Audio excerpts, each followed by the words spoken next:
Assalamualaikum aspirants, Nayab is here. I hope you will be in good health. Today we are going to discuss difference between gerund and participle. As I have observed that you people do not understand the difference between gerund and participle, and after this lecture I hope you people will be understanding the difference, and as well as you will try to implement the rules of gerund and participle in your writings. Let's start from gerund. Aspirants, actually gerund is a verb noun. We call it as a verb noun because it acts as a verb as well as a noun. For example, you people see in the example कि I appreciate playing cards. ठीक है, यहाँ पर playing का जो word है it is acting like a verb but it is actually not a verb. हम यहाँ पर देखते हैं कि I appreciate is the verb और playing जो है वो बिल्कुल भी verb नहीं है, बल्कि प्लेइंग इस वक्त आप यहाँ देख सकते हैं वर्ब नाउन के तौर पे एक्ट कर रहा है. कोई भी ऐसा लफ्ज जो कि नाउन के तौर पे एक्ट करे और किसी वर्ब से लिया गया हो और उसके एंड पे आईएनजी आता हो, हम उसे जेरेंड कहते हैं. In very very simple words. ठीक है, I try to demonstrate it in simple words ताकि आपको समझ आ सके कि what I am saying.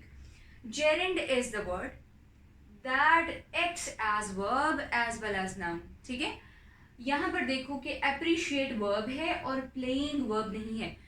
Cards खेलना, मैं अप्रिशिएट करती हूँ कार्ड्स का खेलना, लेकिन खेला जा नहीं रहा. ठीक है, अप्रिशिएट करना वो वर्ब है जो कि मैं एज आई परफॉर्म कर रही हूँ, एज अ सब्जेक्ट परफॉर्म कर रही हूँ, लेकिन एक्चुअली प्लेइंग इस वक्त वर्ब नहीं है. It is acting like a noun. तो हम ये कहेंगे कि gerund is the word that acts like verb noun. Noun क्या होता है? I think I have explained it in previous video कि noun is the name of place, thing, person, quality and state. ठीक है, तो यहाँ पर कोई भी ऐसा लफ्ज जो कि नाउन के तौर पे एक्ट करता हो लेकिन उसकी ज़ाहरी हालत से लगता ये हो कि वो वर्ब है, we'll call it as gerund. अब यहाँ देखते हैं कि it acts like a noun. मैंने बताया है driving car is his hobby, लेकिन इसका मतलब ये हरगिज नहीं कि वो उस वक्त ड्राइविंग कर भी रहा हो. ठीक है, यानी यहाँ पर ये वर्ब के साथ साथ नाउन की जो है ना नाउन के तौर पे एक्ट कर रहा है. देयरफॉर वी विल से कि this word with ING, this word drive with ING is called gerund. मेरा ख्याल है कि आपको जेरेंड प्रॉपर्ली समझ आ गया होगा. जेरेंड को इस्तेमाल करने के लिए हम इन्फिनेटिव भी इस्तेमाल कर लेते हैं. जैसे मैं ड्राइविंग के बजाय ये कहूँ कि to drive car is his hobby, तो टू ड्राइव कह देना या ड्राइविंग कह देना बिल्कुल ठीक है. लेकिन एक्चुअली एसे राइटिंग के दौरान या फिर किसी भी टेक्स्ट को लिखते हुए आपको अंदाज़ा नहीं हो पाता कि इनको प्रॉपर यूज़ कैसे करना है. तो इसलिए आपको जेरेंड और पार्टिसिपल का डिफरेंस समझा रही हूँ ताकि यू पीपल अंडरस्टैंड प्रॉपरली कि what is the difference and how to use it. ठीक है, how to apply the rules. अब यहाँ देखते हैं पार्टिसिपल क्या होता है. Participle is the verb adjective. It partly acts as a verb, it partly acts as an adjective. यहाँ पर देखिएगा कि past participle होता है और present participle होता है. Participle एक ऐसा word है जो adjective के तौर पे भी काम करता है और verb के तौर पे भी. यहाँ पर आप देखिएगा past participle और present participle क्या होता है. past participle वो तमाम words होंगे, यानी एक्चुअली हम सिंपल वर्ड्स में थर्ड फॉर्म कहेंगे किसी भी वर्ड की थर्ड फॉर्म, और इसका इस्तेमाल जो है वो बहुत ज़्यादा होता है ड्यूरिंग राइटिंग, इंग्लिश राइटिंग. यहाँ पर देखिएगा द इंजर्ड मैन डाइड. अब यहाँ पर इंजर्ड का लफ्ज़ किसी भी वर्ब की थर्ड फॉर्म है, सिंपली थर्ड फॉर्म है, लेकिन पार्टिसिपल वो लफ्ज़ होता है जो एडजेक्टिव के तौर पर एक्ट करता है. जैसे मैं कहूँ नाइस शर्ट, तो यहाँ पर शर्ट नाउन है और नाइस एडजेक्टिव है. लेकिन अगर किसी वर्ब की थर्ड फॉर्म से मैं ये एडजेक्टिव बनाने की कोशिश करूंगी तो I will call it as participle. ठीक है, you people can clearly see on the board. Present participle को देखिएगा. प्रेजेंट पार्टिसिपल वो होगा जिसमें आईएनजी होगा. ठीक है, ये एक्चुअली इसे कहा जा सकता है कि ये वो वर्ड होगा जो किसी भी नाउन को प्रेजेंट में जो है वो डिपिक्ट करेगा. जैसे the singing bird flies.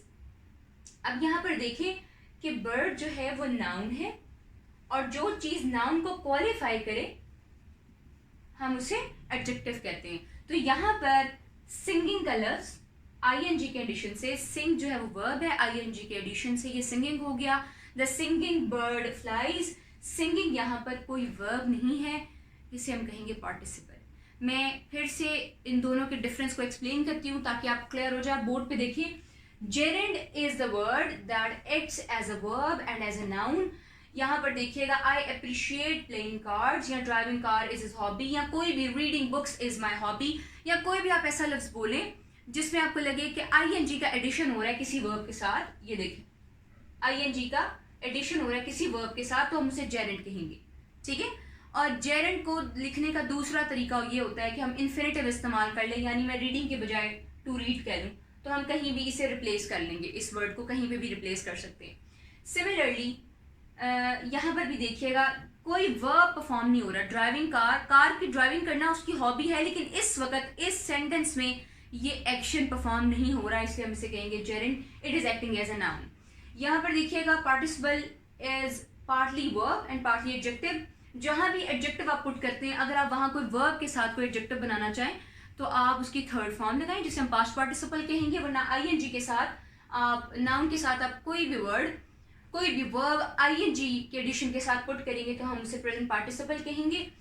gerund और पार्टिसिपल इंग्लिश ग्रामर का नेसेसरी पार्ट हैं और इन्हें प्रॉपर रूल्स के साथ अप्लाई करना ये नेसेसरी है। इसलिए अब आपको मेरी तरफ से ये पीस ऑफ एडवाइस होगा कि आप अपनी राइटिंग्स में gerund और पार्टिसिपल को इंट्रोड्यूस करवाएं और प्रॉपरली लिखना शुरू करें। इससे रिलेटेड आपका कोई क्वेश्चन होगा तो definitely I try to solve. आज के लिए इतना काफ़ी है, अपना ख्याल रखिएगा, अल्लाह हाफ़िज़।